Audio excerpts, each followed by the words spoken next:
pagi hari ini. We welcome you Holy Spirit in this place. Yes, Lord. Amin. Selamat datang Roh Kudus di tengah-tengah kami. Kami mencintai Engkau Tuhan. Engkau yang memampukan kami melewati hari-hari kami Tuhan. Beracara di tengah-tengah kami dan setiap hati umat-Mu. Hamba-Mu berdoa Tuhan pagi hari ini. Tidak ada satupun hati yang dilewati. Tetapi setiap hati mengalami jamahan dan perjumpaan dengan Tuhan. Terima kasih Tuhan. Urapi lidah bibir hamba muda-Mu ini. Hamba muda-Mu tidak bisa apa-apa tanpa Engkau. Biarlah Engkau semakin besar, tetapi aku semakin kecil Tuhan. Segala kemuliaan dan hormat syukur hanya bagi nama Yesus. Raja di atas segala raja. Allah yang layak menerima yang terbaik. Terima kasih Tuhan, beracara di tengah-tengah kami. Inilah waktu-Mu ya Tuhan. Kami persilakan Engkau ya Roh Kudus. Menjamah setiap hati kami. Urapi firman-Mu. Biarlah firman-Mu Tuhan boleh menjadi kekuatan bagi kami. Tetapi hamba berdoa Tuhan, biar kami bukan hanya mendengarkan firman-Mu, tetapi kami menjadi pelaku akan firman-Mu Tuhan. Sebab kami tahu hanya pelaku firman-lah yang hidupnya diubahkan. Terima kasih Tuhan, hanya di dalam nama Yesus Kristus. Semua yang percaya mari kita sama-sama katakan, amin. Beri tepuk tangan buat Tuhan Bapak Saudara. Silakan duduk Bapak Saudara. Terima kasih buat Praise and Worship Team. Shalom Bapak Saudara, kita berada di bulan yang baru Bapak Saudara. Nah saya angkat sebuah tema yang saya beri judul, mungkin PowerPoint saya boleh dibantu dikeluarkan. Pernikahan kuat, keluarga kuat Saudara. Saudara, firman Tuhan ini juga akan relevan dengan anak-anak muda. Karena saya percaya setiap anak-anak muda yang hari ini mungkin masih single atau belum menikah, satu kali nanti pasti rindu untuk menikah dan membangun keluarga Bapak Saudara. Saya sejak muda juga sebelum saya menikah dengan istri saya juga belajar tentang pernikahan, saya juga belajar membangun keluarga Bapak Saudara. Tapi hari ini kita akan belajar dari firman Tuhan. Nah next, kita baca ayat firman Tuhan Bapak Saudara. Pengkhotbah 9 ayat 9 mengatakan begini, nikmatilah hidup dengan istri yang kau kasihi seumur hidupmu yang sia-sia, yang dikaruniakan Tuhan kepadamu di bawah matahari. Karena itulah bahagianmu dalam hidup dan dalam usaha yang engkau lakukan dengan jeripaya di bawah matahari. Nah firman Tuhan katakan Bapak Saudara, nikmatilah dengan pasanganmu. Berbahagialah dengan suami dan istrimu. Bersukacitalah, enjoylah dengan suami dan istrimu. Itu yang firman Tuhan katakan. Bapak Saudara seharusnya pernikahan kita itu bisa dinikmati Saudara. Pernikahan kita tuh harusnya membawa kebahagiaan. Bahkan dalam terjemahan bahasa Inggris yang lainnya saudara, dikatakan bahwa pernikahan itu adalah suatu kenikmatan yang adalah upah dari Tuhan. Jadi selama kita hidup Bapak Saudara di muka bumi ini, sesungguhnya salah satu upah kita seumur hidup kita yaitu pasangan kita saudara. Istri dan suami kita. Nah betapa menyedihkannya Bapak Saudara, jikalau isi pernikahan kita adalah ribut melulu. Betapa menyedihkan saudara kalau pernikahan kita isinya berantem terus. Betapa menyedihkan kalau pernikahan kita isinya saling melukai dan saling menyakiti saudara. Sedih sekali saudara, kenapa? Karena itu upah seumur hidup kita saudara, selama kita hidup di muka bumi ini. Sebenarnya saudara kalau kita baca dalam firman Tuhan, masalah bukanlah penyebab hancurnya sebuah pernikahan. Masalah datang dalam pernikahan kita sebenarnya hanya untuk menguji apakah fondasi pernikahan kita itu kuat atau tidak. Sekali lagi saya ulangi Bapak Saudara, masalah itu sebenarnya bukanlah penyebab sebuah pernikahan itu hancur. Tetapi masalah datang dalam pernikahan kita sebenarnya hanya untuk menguji apakah fondasi pernikahan kita kuat, kokoh atau tidak. Nah saya ajak Bapak Saudara next. Bapak Saudara di Jerman itu ada menara namanya Sirrhausen. Koreksi saya Bapak Saudara kalau pronunciation saya salah Saudara ya. Tapi di Jerman itu ada menara yang namanya Sirrhausen Saudara. Nah menara Sirrhausen ini kalau Bapak Saudara lihat di gambar, itu menaranya miring ya Bapak Saudara ya. Nah menara Sirrhausen Bapak Saudara lebih miring daripada menara Pisa di Italia Saudara. Bahkan menara ini itu masuk dalam Guinness World Record saudara sebagai bangunan yang termiring di dunia, saudara. Kenapa? Karena dia kemiringannya sampai 5 derajat lebih. Dia paling miring, saudara. Nah, sekarang saya mau tanya kepada saudara. Menurut saudara, menara ini miring itu karena ada badai topankah yang datang menerpa? Apakah ada banjir yang melanda sehingga dia miring? Atau adakah gempa bumi yang datang sehingga bangunan ini miring? Menurut Bapak Ibu Saudara, ini kenapa bisa miring? Apakah ada gempa bumi, saudara, sehingga dia miring? Enggak, Bapak Saudara. Setelah diteliti, saudara, kenapa ini miring? Ternyata karena fondasinya tidak kuat, saudara. Strukturnya tidak bisa menahan bangunan yang ada di atasnya. Sebab itulah bangunannya miring, saudara. Gitu ya, saya lihat di sini ada yang miring juga ya lagi. Enggak ya, Bapak Saudara ya. Bapak Saudara, sama dengan pernikahan kita, saudara.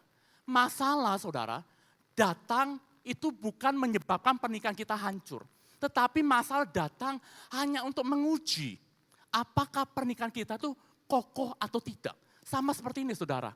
Ini bukan karena badai, saudara, bukan karena masalah, bukan karena topan, saudara. Tetapi karena strukturnya itu tidak kuat. Nah, kita baca firman Tuhan, Bapak Saudara ya. Kalau kita punya fondasi kuat, maka pernikahan kita akan dapat bertahan sampai kapanpun, saudara. Sampai Tuhan Yesus datang. Amin. Nah, kita baca firman Tuhan next. Dalam Matius 7 ayat 24-27 dikatakan begini. Setiap orang yang mendengar perkataanku ini dan melakukannya, ia sama dengan orang yang bijaksana yang mendirikan rumahnya di atas batu. Kemudian turunlah hujan dan datanglah banjir, lalu angin melanda rumah itu, tetapi rumah itu tidak rubuh sebab didirikan di atas batu. Tetapi setiap orang yang mendengar perkataanku ini dan tidak melakukannya, ia sama dengan orang yang bodoh yang mendirikan rumahnya di atas pasir. Kemudian turunlah hujan dan datanglah banjir, lalu angin melanda rumah itu sehingga rubuhlah rumah itu dan hebatlah kerusakannya. Dari sini kita tahu, Bapak Saudara, ada 2 jenis pribadi, saudara. Yang satu ada orang yang mendengarkan firman Tuhan, lalu dia bangun rumahnya menjadi pelaku firman, saudara. Tetapi ada satu pribadi lagi, saudara, sama-sama mendengarkan firman Tuhan, tetapi tidak melakukan firman Tuhan itu. Sehingga apa? Rumah yang dibangunnya itu roboh, saudara. Saudara, terkadang itu bukan seberapa bagusnya firman yang kita dengar. Banyak orang, Bapak Saudara, ikut seminar tentang pernikahan, cari pendeta-pendeta terkenal, pendeta-pendeta hebat. Gak apa-apa, saudara, bagus itu, saudara. Saya juga dukung ya, saudara, kalau saudara ikut seminar tentang pernikahan, keluarga, datanglah, belajarlah. Tetapi yang lebih penting dari itu, saudara, kita ini harus jadi pelaku firman. Karena kalau kita cuma dengar-dengar, saudara, percayalah, saudara, pernikahan kita tidak akan membaik. Kenapa? Karena kita tidak melakukan, saudara, apa yang kita dengar. Nah, firman Tuhan bilang gini, kalau engkau mendengar dan melakukan, maka rumah yang kau bangun itu akan kokoh, saudara. Tetapi sebaliknya, kalau kita hanya dengar tetapi tidak menjadi pelaku firman, apa yang kau bangun satu kali itu akan hancur, saudara. Karena tidak kokoh. Nah, yang kedua kita belajar di sini apa, saudara? Dikatakan begini, kedua rumah itu sama-sama mengalami masalah, saudara. Mengalami badai. Saya mau tanya dulu di sini, Bapak Saudara. Adakah di sini yang sudah menikah, tetapi dari sejak menikah sampai hari ini tidak pernah mengalami masalah? Adakah di sini, Bapak Saudara, yang keluarganya, pernikahannya baik-baik semuanya, Pak? Tidak pernah aku ada bermasalah, Pak. Happy selalu, bahagia selalu. Adakah? Ada, Bapak Saudara? Ada ya?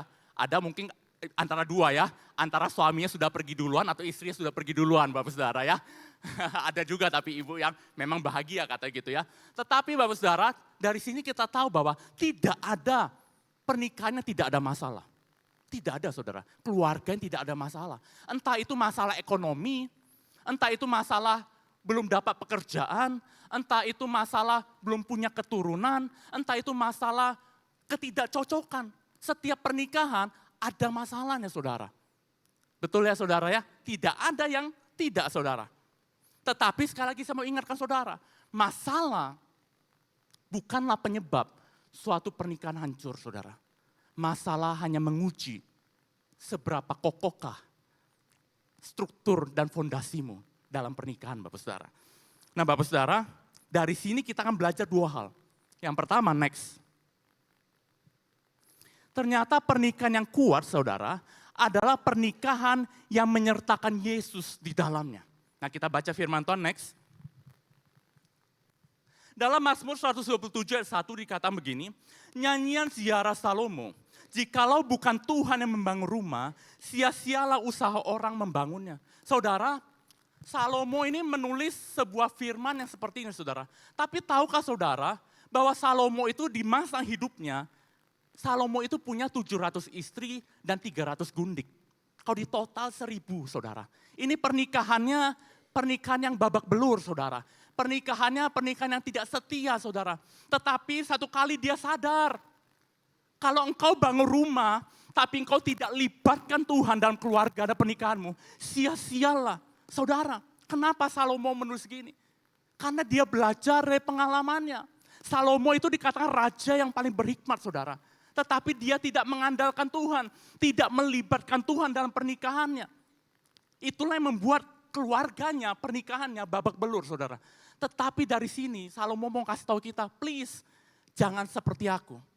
Aku pikir aku nih hebat karena aku berhikmat, aku pintar, sebab itu aku tidak andalkan Tuhan. No, Salomo bilang apa? Engkau perlu libatkan Tuhan. Kenapa? Kalau engkau gak libatkan Tuhan, sia-sialah apa yang kau bangun, saudara. Nah, mengapa sih, pertanyaan kan begini, saudara. Mengapa kita perlu libatkan Tuhan dalam pernikahan kita dan keluarga kita? Mengapa, saudara? Nah, saya ingin ajak Bapak Saudara untuk melihat dari sejak awal penciptaan manusia, laki-laki dan perempuan, saudara. Next, kita lihat, saudara ya. Dalam Kejadian 2, ayat 22 sampai 23, saudara, dikatakan begini, dan dari rusuk yang diambil Tuhan Allah dari manusia itu, dibangunnyalah seorang perempuan, lalu dibawanya kepada manusia itu. Lalu berkatalah manusia itu, inilah dia tulang dari tulangku dan daging dari dagingku. Ia akan dinamai perempuan sebab ia diambil dari laki-laki, saudara. Nah, saya ingin ajak Bapak Saudara untuk belajar sedikit, saudara ya, bahasa Ibrani. Dulu saya sekolah Alkitab, saudara, saya belajar teologia. Nah, kita belajar sedikit, saudara ya. Nah, saudara, kata Tuhan di sana itu adalah Yehova, saudara. Nah, Yehova ini dalam bahasa Ibrani adalah, kalau kita baca, saudara, huruf-huruf ini, kalau bahasa Ibrani itu, saudara, bacanya itu dari kanan ke kiri, saudara. Tapi kalau bahasa Indonesia kan dari kiri ke kanan ya. Kalau Ibrani kebalik, saudara ya. Nah, dibacanya apa, saudara? Yod-he, Vav-he, saudara. Itulah arti daripada Yehova atau orang biasa sebutnya apa? YHWH, saudara. Ya. Nah, kata perempuan, Bapak Saudara, yang ada di ayat ini, itu berasal dari kata Isya. Nah, Isya ini, Bapak Saudara, bacanya gimana? Alep Sin He, saudara. Terdiri dari 3 huruf, Alep Sin He, saudara. Dan laki-laki itu dari kata Ish. Nah, Ish ini adalah Alep Yod Sin. Nah, saudara perhatikan, saudara. Dalam setiap unsur manusia, laki-laki dan perempuan, selalu ada unsur Allah di sana. Saudara lihat, itu yang saya kasih warna pink, saudara. Dalam unsur perempuan, ada unsur apa, saudara? He di sana. Saudara lihat, ada unsur he dalam diri perempuan. Ada unsur he. Dan dalam diri laki-laki, waktu Tuhan ciptakan laki-laki, selalu ada unsur Tuhan di dalamnya. Apa unsurnya, Bapak Saudara? Iot, saudara. Saudara, dalam setiap kita, saudara, ada unsur Tuhan yang Tuhan taruh dalam hidup kita. Makanya firman Tuhan begini, aku menghembuskan nafas hidup ke dalam hidupmu. Nafas hidup Tuhanlah yang mengalir. Apa itu yang mengalir? Roh Kudusnya. Itulah yang membuat manusia jadi manusia. Padahal tadinya belum jadi manusia, baru bentuknya manusia. Tetapi ketika firman Tuhan kata gini, aku menghembuskan engkau nafas hidup, barulah manusia menjadi manusia. Itulah dalam setiap diri kita punya bagian roh Allah dalam hidup kita. Nah, permasalahan gini, saudara, ketika unsur roh Tuhan ini dicabut dari manusia, saudara, maka yang terjadi adalah menjadi unsur api atau ash, saudara. Ash ini terdiri apa? Sin, alep sin, saudara. Saudara, saya mau ngomong gini, ketika engkau tidak libatkan Tuhan dalam pernikahanmu, yang terjadi apa, saudara? Pernikahan kita jadi api, saudara. Panas. Gak heran, saudara, banyak pernikahan-pernikahan yang isinya berantem terus. Yang isinya marah-marah terus. Yang isinya saling menyakiti. Kenapa? Karena Tuhan tidak dilibatkan dalam pernikahan dan keluarga kita. Itulah yang menyebabkan pernikahan dan keluarga kita isinya panas terus. berantem terus. Tahukah saudara, dalam setiap diri kita ini punya emosi.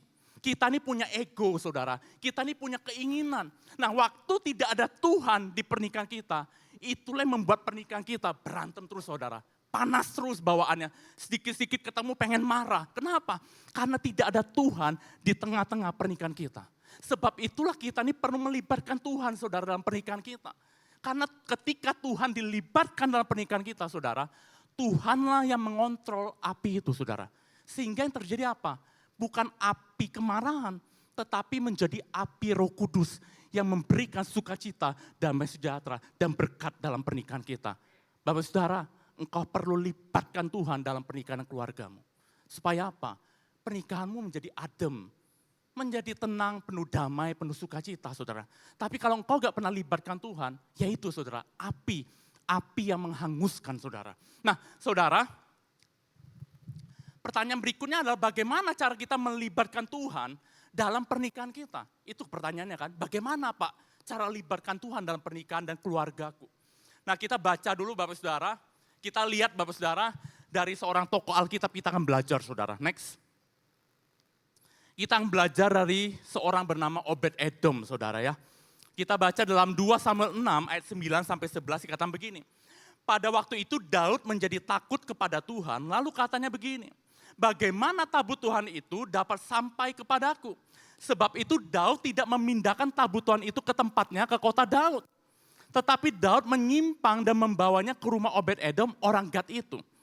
3 bulan lamanya tabut Tuhan itu tinggal di rumah Obed Edom, orang Gad itu, dan Tuhan memberkati Obed Edom dan seisi rumahnya. Saudara, ini adalah cerita di mana hari itu Daud sebagai Raja Israel ingin membawa tabut Allah keluar dari rumah seorang bernama Abinadab saudara. Tetapi di tengah jalan waktu mereka lagi membawa tabut itu, tuh Uza itu ada seorang seorang imam namanya Uza itu menyambar, memegang tabut Tuhan itu, lalu dia mati saudara. Nah Daud ketika melihat Uza ini mati saudara, Daud itu jadi takut, aduh ini gimana ya cara bawa tabut Tuhan ini? Gak mungkin bisa aku bawa ke Yerusalem. Akhirnya apa? Daud berpikir gini, udahlah kita taruh dulu di rumah seseorang. Akhirnya mereka taruh di rumah yang namanya Obed Edom saudara. Tetapi saudara lihat, waktu tabut Tuhan itu ada di rumah Obed Edom, firman Tuhan ngomongnya jelas saudara, bahwa seisi keluarganya itu diberkati oleh Tuhan. Saudara tahukah bahwa tabut Allah itu berbicara tentang yang namanya hadirat Allah? Bagaimana supaya hadirat Allah ada di dalam keluarga kita saudara? Kita baca saudara, next. Bagaimana supaya hadirat Allah ada di tengah-tengah kita saudara, adalah kita perlu membangun yang namanya membangun mesbah keluarga saudara. Membangun namanya mesbah doa, pujian, dan penyembahan saudara. Itu yang perlu kita bangun. Mesbah doa, pujian, penyembahan itu gimana Pak? Modelnya seperti apa? Mesbah doa, pujian, penyembahan di rumah kita ada seperti ini. Ketika kita menyediakan waktu kita dengan pasangan kita, dengan suami atau istri kita, kalau kita ada anak-anak saudara, libatkan juga anak-anak kita. Di mana kita apa? Siapkan waktu, terus kita ngapain Pak? Kita memuji, menyembah Tuhan di sana Bapak Saudara. Nah setelah kita mungkin menyembah Tuhan, memuji Tuhan 15 menit nyanyi, nyembah Tuhan, kita baca Alkitab, terus sharing saudara, apa yang kita dapatkan. Kalau kita seorang papa, seorang ayah, mungkin kita gak sekolah Alkitab, gak apa-apa Bapak Saudara. Tak masalah, asal engkau baca firman Tuhan, engkau pasti akan dapatkan sesuatu hari itu. Gak apa-apa gak sekolah Alkitab saudara. Mungkin Pak usiaku sudah terlalu ini gak sempat lagi belajar, gak apa-apa. Asal engkau belajar baca Alkitab saudara, engkau pasti mendapatkan sesuatu hari itu. Dan engkau bagikan dengan keluargamu Bapak Saudara. Bapak Saudara waktu saya kecil, papa saya juga melakukan hal yang sama. Keluarga kami saudara setiap seminggu sekali waktu itu, kita juga kumpul keluarga, kita cuma berlima hari itu saudara, kita juga bikin mesbah keluarga. Bahkan saya dapat bahasa roh saudara di Jamaah Roh Kudus itu bukan di gereja saudara. Saya dapat itu waktu saya mesbah keluarga dengan papa mama saya. Waktu saya menikah dengan istri saya, ternyata istri saya keluarganya juga sama saudara. Setiap Senin membuat yang namanya mesbah doa, pujian, penyembahan. Jadi saya pikir wah kok bisa klop ya ketemu orang yang sama gitu ya. Yang sama-sama keluarganya juga membangun mesbah doa, pujian dan penyembahan. Nah pertanyaan saya saudara, kenapa sih kita ini perlu memuji menyembah Tuhan? Nah, kita baca saudara, dalam Mazmur 100 ayat 4 dikatakan begini, masuklah melalui pintu gerbangnya dengan nyanyian syukur ke dalam pelatarannya dengan puji-pujian. Bersyukurlah kepadanya dan pujilah namanya. Saudara, tahukah bahwa waktu kita memuji menyembah Tuhan, firman Tuhan ngomong jelas bahwa itulah jalan masuk ke pintu gerbangnya. Itulah jalan masuk ke dalam hadiratnya. Jadi waktu kita bersekutu dengan Tuhan, membangun mesbah doa dengan pasangan kita, suami dan istri dan anak-anak saudara, itu kita sebenarnya sedang mengundang hadirat Allah ada di tengah-tengah kita saudara. Dan Bapak Saudara harus tahu, waktu hadirat Tuhan ada di tengah-tengah kita, apapun masalahmu, engkau sanggup melewatinya saudara. Saudara, penyembahan itu ada dua, saya sambungin sedikit saudara ya, biar lebih ngerti tentang penyembahan. Penyembahan itu yang pertama saudara, ada penyembahan itu secara yang namanya lifestyle. Jadi lifestyle saudara. Jadi penyembahan secara lifestyle ini jadi lifestyle itu seperti apa? Ketika kita bekerja saudara, apapun profesi kita, entah itu pengacara, perawat, dokter, apalagi kontraktor, apalagi polisi, asal kita kerjakan dengan takut akan Tuhan saudara, kita bekerja dengan sungguh-sungguh, kita tidak tipu orang, kita seorang businessman, itu adalah penyembahan saudara. Waktu kita jadi suami yang cinta Tuhan, yang takut akan Tuhan, yang setia, sekalipun di luar sana begitu banyak wanita mungkin yang menantikanmu, oh ganteng sekali kamu, tetapi kita tetap setia Bapak Saudara dengan istri kita, itu adalah penyembahan di hadapan Tuhan saudara. Waktu kita jadi seorang istri yang takut Tuhan, cinta Tuhan, sekalipun di luar sana mungkin banyak laki-laki yang mengidolakanmu, tetapi engkau tetap berdiri, aku tetap mau setia dengan suamiku, apapun terjadi. Itulah penyembahan saudara. Jadi penyembahan secara lifestyle itu jadi gaya hidup kita adalah apapun yang engkau lakukan, sebenarnya itu adalah penyembahan di hadapan Tuhan. Pekerjaan kita, profesi kita, apa yang kita lakukan sehari-hari, itu adalah penyembahan di hadapan Tuhan. Itu yang pertama saudara. Tetapi penyembahan yang kedua adalah berbicara apa? Ketika kita memuji menyembah Tuhan melalui mulut kita. Itu juga penyembahan saudara, itu penyembahan. Jadi ada dua saudara, sama-sama penyembahan dan saling melengkapi. Jadi kita perlu memuji menyembah Tuhan, tetapi hidup kita juga harus saudara menyenangkan Tuhan melalui kehidupan kita sehari-hari. Nah membangun mesbah itu memuji menyembah Tuhan saudara. Engkau perlu luangkan waktu saudara, perlu luangkan waktu bersama suami atau istrimu. Pak, tapi suamiku bukan orang percaya Pak. Belum kenal Tuhan. Artinya apa saudara? Artinya diri kita sendiri yang perlu mendatangkan hadirat Tuhan atas keluarga kita. Artinya kita sendiri yang perlu bersekutu dengan Tuhan, menyembah Tuhan setiap hari saudara. Supaya apa? Supaya rumah kita ada hadirat Allah di sana. Bapak saudara, kalau Bapak saudara baca dalam survei, Bapak saudara nanti cek ya. Penyebab perceraian nomor 1 itu saudara sebenarnya dikatakan ketidakcocokan. Tetapi nomor 2 saudara selalu tentang masalah ekonomi. Tapi saya mulai mengerti kenapa sih orang bisa tiba-tiba gak cocok. Kemungkinan saudara ujung-ujungnya juga UUD saudara. Ujung-ujungnya duit juga saudara. Masalah ekonomi juga itu yang menyebabkan perceraian hari-hari ini saudara. Di mana ekonomi dunia semakin sulit, banyak orang akhirnya apa? Ribut terus, marah-marah terus saudara. Nah ini saya mau cerita saudara ya. Satu kali di dalam masa kehidupan ini saudara, orang tua saya itu dulu bangkrut saudara. Bangkrut saudara ya. Waktu bangkrut saudara, menurut Bapak Ibu Saudara, orang tua saya berantem enggak? Berantem ya saudara ya.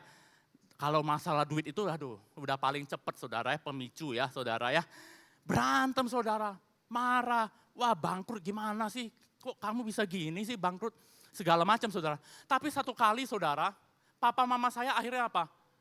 Udahlah, kita jangan ribut lagi, percuma juga kita ribut, keadaan sudah jadi begini.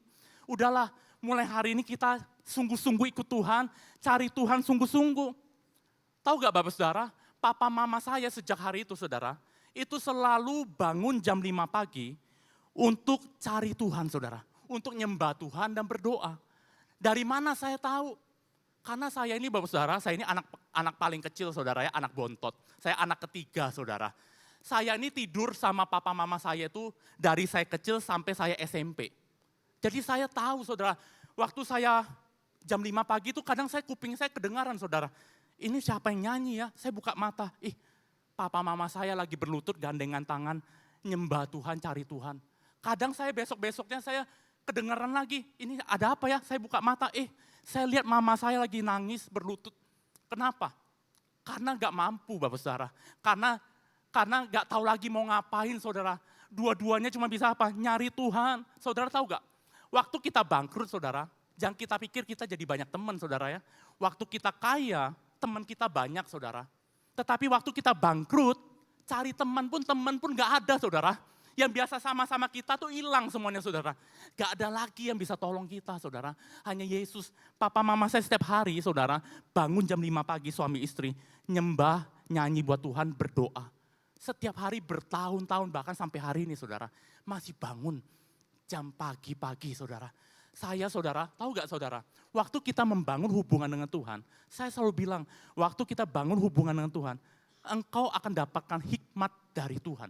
Bagaimana papa mama saya bangkit akhirnya saudara. Waktu mereka berdoa cari Tuhan setiap hari, tiba-tiba satu kali mama saya tuh dapat impresi di hatinya. Yang rasanya Tuhan tuh ngomong gini, kamu tuh bisa apa sih sekarang? Apa yang bisa kamu bikin sekarang? Mama saya bilang, aduh bisa bikin apa ya katanya. Terus mama saya ingat, oh saya bisa bikin pempek. Hari itu mama saya bisa bikin empek-empek saudara ya. Empek-empek dari ikan itu saudara. Akhirnya mama saya bilang gini, udahlah. Bilang ke papa saya, bilang udahlah kita bikin jualan pempek aja lah untuk menyambung hidup. Jadi rumah saya waktu itu ruko saudara, lantai 2 tempat tinggal, lantai 1 dibuka untuk bisnis jual empek-empek kecil-kecilan saudara. Tetapi saudara, dari situlah Tuhan mulai pelan-pelan memberkati saudara. Saudara saya mau kasih tahu, waktu kita bersekutu dengan Tuhan, engkau akan dapatkan hikmat. Strategi ini yang selalu saya bilang ya. Waktu engkau bersekutu dengan Tuhan, hikmat akan mengalir dalam hidupmu. Itu yang membuat engkau bisa melewati segala masa kritis saudara dalam hidup ini. Jadi mama saya jualan saudara. Papa saya juga kasih tahu bapak saudara ya. Waktu itu papa saya itu belum ada kerjaan kan, bangkrut ya. Tidak ada kerjaan, jadi yang bekerja itu mama saya saudara. Saya mau kasih tahu juga buat suami-suami di sini. Waktu misalnya istri kita lagi ngandalkan istri kita, jangan minder saudara. Jangan merasa, aduh aku gak berharga, aku gak bisa cari uang. Tenang aja, cari Tuhan, doa saudara. Nah waktu itu papa saya untung gak minder ya. Jadi papa saya tetap support mama saya yang cari uang. Tapi pelan-pelan papa saya itu cari kerjaan saudara. Sampai satu kali dia dapat pekerjaan. Nah disitulah dia mulai naik saudara. Akhirnya dia jadi tangan kanan bosnya. Segala sesuatu dihandle oleh dia. Dan akhirnya mama saya gak jualan lagi pempek waktu itu saudara. Jadi papa saya yang fully kerja. Nah saudara saya mau kasih tahu saudara. Waktu kita mengalami apapun dalam kehidupan ini, masalah ekonomi, masalah apapun yang kau alami saudara, mari saudara, kita perlu apa? Perlu bersatu dengan suami istri kita, bangunlah mesbah doa pujian penyembahan. Disitulah engkau akan lihat mujizat terjadi dalam keluarga dan pernikahanmu saudara. Apapun yang hari engkau alami saudara, kalau engkau cari Tuhan sungguh-sungguh, cari dia sungguh-sungguh, engkau akan mendapatkan jalan keluar. Jangan berpikir untuk bercerai Bapak Saudara. Masih ada Tuhan yang sanggup menolong hidup kita. Amin Bapak Saudara. Nah yang kedua Bapak Saudara, boleh beri tepuk tangan Bapak Saudara buat Tuhan ya. Yang kedua Bapak Saudara, next. Pernikahan yang kuat adalah pernikahan yang rukun saudara. Kita baca dulu firman Tuhan, next. Ini ayat yang sangat terkenal. Mazmur 133 ayat 1 dan 3. Nyanyian Ziarah Daud. Sungguh alangkah baiknya dan indahnya apabila saudara-saudara diam bersama dengan rukun. Seperti embun gunung Hermon yang turun ke atas gunung-gunung Sion. Sebab kesanalah Tuhan memerintahkan berkat kehidupan untuk selama-lamanya saudara. Saudara, pernikahan yang rukun, keluarga yang rukun itu bukanlah pernikahan, bukanlah pasangan yang tidak pernah berantem saudara. Pernikahan yang rukun itu bukanlah pasangan yang tidak pernah ribut saudara. Tetapi pernikahan yang rukun adalah ketika kita ribut dengan pasangan kita, kita tuh mau akur kembali saudara. Kita itu mau menyelesaikan masalah kita. Nah itulah pernikahan yang rukun saudara. Jadi bukan artinya gak pernah ribut ya saudara. Tetapi sekalipun kita ribut, kita mau akur kembali, kita mau menyelesaikan masalah kita saudara. Nah next. Tetapi banyak pasangan saudara, ketika mereka ribut suami istri, banyak yang tidak menyelesaikan masalahnya. Akibatnya apa saudara? Pertengkaran yang tidak dibereskan, merusak dan menghancurkan saudara. Apa yang dirusak saudara? Hubungan jadi renggang. Itu yang pertama. Komunikasi rusak saudara. Yang ketiga apa? Kesehatan mental terganggu. Kerja terganggu jadi tidak fokus ya. Kenapa? Karena keluarganya berantem lagi ribut gimana mau kerja saudara. Gak konsen. Apalagi saudara, celah bagi iblis. Yang terakhir apa? Menyebabkan perceraian saudara. Mulai dari mana? Karena pertengkaran yang tidak pernah dibereskan saudara. Banyak laki-laki saudara ya, sorry ya saya harus ingatkan buat yang bapak-bapak saudara ya. Banyak yang laki-laki itu ketika ribut dengan istrinya saudara, itu banyak pria yang bisa tidur nyenyak loh saudara. Tiba-tiba tidur, kayak gak ada masalah gitu saudara. Padahal tadi habis berantem loh saudara. Tiba-tiba dia tidur ngorok saudara. Besok-besok dia bangun, seperti rasanya gak ada masalah di dunia ini saudara ya. Sepertinya wah gak ada apa-apa ya, aman-aman semua gitu ya. Tetapi saya mau kasih tahu, kalau seorang perempuan tidak bisa seperti itu bapak-bapak saudara. Saya mau kasih tahu dulu saudara ya. Perempuan itu gak bisa kayak gitu, waktu kita ribut berantem, wah hatinya saudara terluka, gak bisa tidur terkadang saudara. Kalau laki-laki kan logik sekali ya, wah udah capek nih berantem, mau tidur ngantuk gitu ya. Kalau perempuan gak bisa saudara, engkau gak bisa kalau engkau biarkan, udahlah besok urusan besok, anggap aja udah beres gitu, gak bisa saudara. Tetapi kita ini perlu menyelesaikan masalah kita saudara. Nah waktu kita menyelesaikan masalah kita saudara, itu juga gak bisa langsung saudara ya. Kenapa? Karena lagi sama-sama emosi. Engkau perlu ambil waktu saudara. Untuk apa? Takes time. Untuk slow down gitu saudara. Supaya apa? Supaya emosimu itu pelan dulu, tenang dulu. Baru kita bicara saudara. Jadi jangan habis ribut, langsung pengen cepet-cepet beresin. Gak bisa. Terkadang perempuan saudara, ini ada istri saya ya. Ini saya kan ceritakan berdasarkan kehidupan nyata saudara ya. Memang perempuan itu unik saudara gitu ya. Dan sulit dimengerti terkadang kan gitu. Nah sama saudara, saya ini kadang pengen cepet beresin kan. Ya namanya pernikahan tidak ada yang mulus kan saya selalu bilang saudara. Kita ada aja perbedaan pendapat gitu kan. Kadang kita pengen langsung bereskan. Tapi gak bisa gitu ya. Istri saya kadang main apa? Main lagu India saudara. Kuci kuci he, kata dia lari saudara.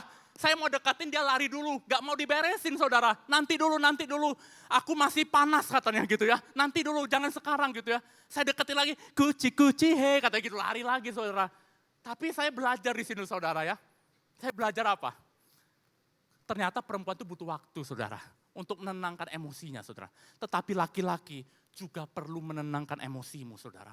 Supaya ketika kita bertemu nanti, emosi kita sudah tenang, pikiran kita bisa jernih. Baru kita mengambil keputusan yang tepat saudara.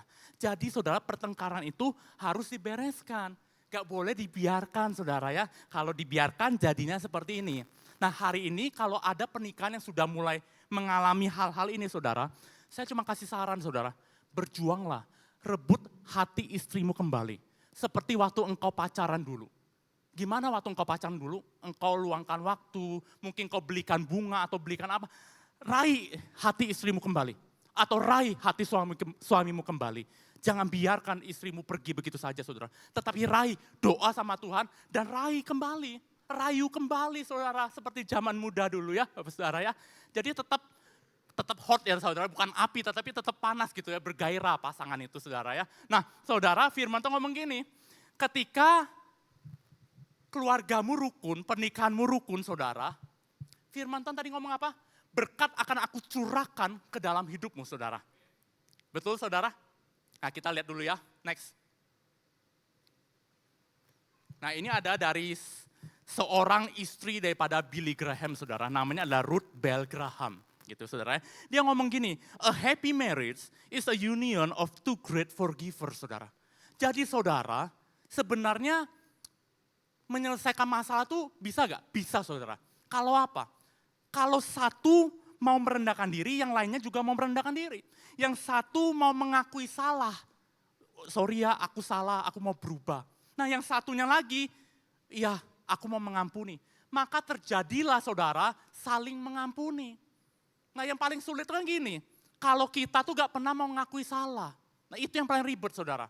Jadi saudara selama saya hidup ini saudara, dengan istri saya mulai mengerti bahwa memang kalau kita yang salah, kita harus bilang, oh sorry ya sayang, tadi aku salah. Sorry ya, maaf ya, aku tadi salah. Nah baru tadi, nanti istri saya juga bilang, ya Gak apa-apa lah, udahlah kita ini. Nah, ngerti gak saudara? Jadi kita tuh harus satu mengakui dan berani berubah, yang satu lagi mau mengampuni. Ini baru bisa jadi union saudara, menjadi satu. Baru bisa saudara. Tetapi kalau kita nih gak pernah ngaku salah, pengennya menang terus, sulit saudara. Capek juga saudara ya mengampuni terus kan gitu saudara. Makanya suami istri harus kerja sama. Kalau kita salah, akui kita salah. Sorry sayang, aku tadi salah. Kalau istri yang salah, ngomong ke suami, sorry ya Pak, tadi aku salah Pak, terlalu keras atau apa gitu saudara. Jadi baru bisa bersatu saudara. Gitu, amin saudara. Nah, saya lanjut saudara ya. Tadi firman Tuhan bilang apa? Kalau engkau rukun pernikahanmu, berkat Tuhan akan datang ke dalam hidupmu. Saudara, saya kasih ilustrasi terakhir saudara. Pernikahan itu seperti tangan kita saudara ya.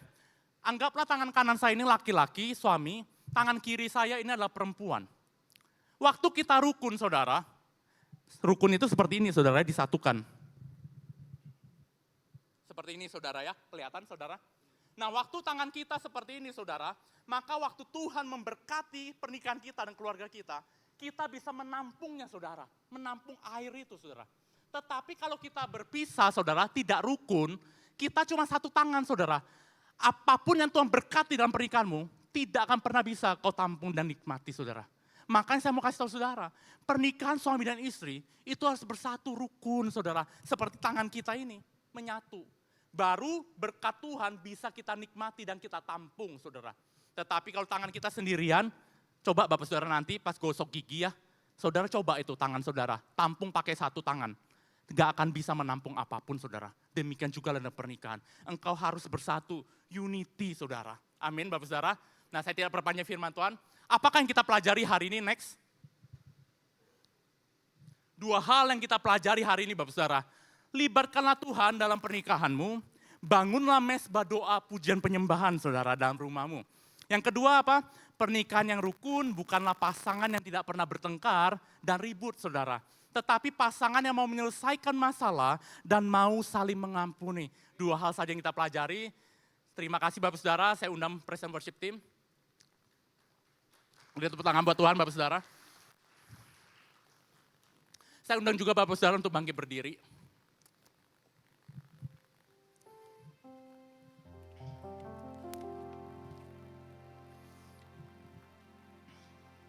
Kalau hari ini Bapak Saudara datang dengan suami atau dengan istrimu, bolehkah kita hari ini kita gandeng atau kita rangkul saudara ya. Rangkul jangan malu-malu Bapak Saudara ya, karena kan itu istrimu dan suamimu. Gitu ya, rangkul, gandeng Bapak Saudara. Saya ingin ajak Bapak Saudara hari ini masuk ke dalam hadirat Tuhan sebentar, nanti kita akan berdoa ya Bapak Saudara ya. Ini lagu yang selalu saya nyanyikan ketika saya bawakan khotbah tentang pernikahan ataupun keluarga saudara. Boleh mungkin WL bantu saya, kami datang. Kami datang di hadirat-Mu dengan satu kasih, dengan bersehati, berjanji setia sampai akhir, mengasihi-Mu Yesus. Kami datang sekali lagi katakan, kami datang di hadirat. Kami datang Tuhan hari ini ya Tuhan. Dalam satu kasih, dengan bersehati, berjanji setia sampai akhir, mengasihi-Mu Yesus. Bersama keluargaku melayani Tuhan, bersatu selamanya mengasihi Engkau. Tiada yang dapat melebihi kasih-Mu ya Tuhan. Bagi kami Engkau segalanya. Sekali lagi katakan, bersama keluargaku melayani Tuhan. Kami datang di dalam hadirat-Mu Tuhan. Bersatu selamanya kami datang sebagai keluarga. Tiada yang dapat melebihi kasih-Mu ya Tuhan. Bagi kami Engkau segalanya. One more time. Bersama keluargaku melayani Tuhan. Bersatu selamanya mengasihi Engkau. Tiada yang dapat melebihi kasih-Mu ya Tuhan. Bagi kami Engkau segalanya. Bapak Ibu Saudara, kalau engkau hari datang dengan suami atau istrimu, dengan anakmu, mungkin ada suatu masalah yang belum pernah engkau bereskan. Mungkin belum pernah engkau akui di hadapan suami dan istrimu. Mungkin engkau belum pernah minta maaf. Tapi hari ini Bapak Saudara, engkau perlu menyelesaikan masalahmu Bapak Saudara. Inilah waktunya rekonsiliasi Saudara. Inilah waktunya rekomitmen kembali dengan pasanganmu Bapak Saudara.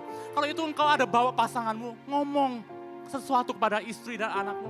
Atau engkau mau doakan istri dan suamimu dan anak-anakmu. Berkati keluargamu Bapak Saudara. Saya kasih waktu Bapak Saudara. Biar hati Tuhan ada di tengah-tengah kami ya Tuhan. Biar Roh Kudus menjamah dan melemburkan setiap pasangan di tempat ini ya Tuhan. Pulihkan setiap pasangan dan keluarga.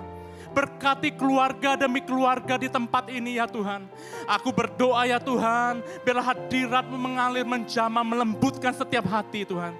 Sehingga tidak ada satupun pasangan yang berpikir aku mau cerai. Aku patahkan setiap spirit perceraian dari tempat ini di dalam nama Yesus. Tidak ada satupun pasangan yang bercerai di tempat ini di dalam nama Yesus. Setiap pasangan diikat oleh tali kasih Tuhan siang hari ini. Setiap pasangan diurapi, diberkati, dibangkitkan jadi berkat bagi banyak pasangan lainnya. Tuhan berkati dari tempat ini, mengalir berkat Tuhan. Berkati setiap pasangan di tempat ini menjadi pernikahan yang kuat dan keluarga yang kuat di dalam nama Yesus. Terima kasih Engkau baik Tuhan. Kita nyanyikan sekali lagi. Bersama keluargaku melayani Tuhan. Bersatu selamanya mengasihi Engkau. Tiada yang dapat melebihi kasih-Mu ya Tuhan. Bagi kami Engkau segalanya.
Yang penting tadi mengenai mesbah keluarga yang tadi Koking sudah bagikan.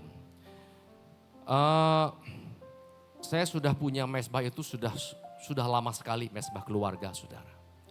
Nah, satu kali melewati liburan, sudah lama juga melewati liburan, terus balik ke Bandung, lupa mesbah keluarganya saudara. Jadi bolong mesbah keluarganya. Nah, waktu pagi saya doa, Tuhan ingatkan dalam hati. Sangat jelas suaranya, Boni, kenapa mesbah keluarganya berhenti? Dari saat itu sampai hari ini, saya tahu itulah favor of the Lord untuk keluarga. Amin. Jadi hari ini saudara dengar baik-baik firman Tuhan. Dengar, lakukan. Kalau cuma dengar doang kiri kanan, percuma.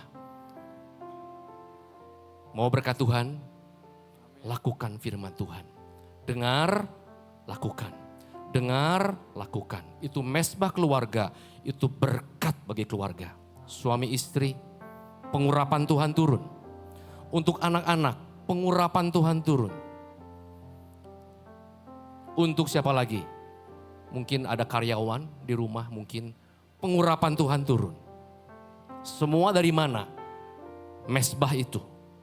Keluarga, suami istri, anak-anak, berkat pengurapan Tuhan turun. Amin. Ya, jadi hari belajar, dengar firman Tuhan, lakukan. Saya setiap kali kalau dalam pernikahan, pemberkatan, saya selalu bilang kepada mempelai, jangan lupa bangun mesbah keluarga. Supaya apa? Supaya rukun diberkati. Supaya nikmati berkat Tuhan. Amin. Ya, jadi ayo sekarang kita punya moto ya. Dengar firman dan lakukan. Jangan begini, oh ini firmannya buat dia itu loh. Bukan buat kita semuanya. Yuk sekarang kita mari angkat tangan di hadapan Tuhan. Kiranya Engkau memberkati aku berlimpah-limpah. Terima dengan iman dalam nama Yesus. Dan memperluas, haleluya, daerahku. Dan kiranya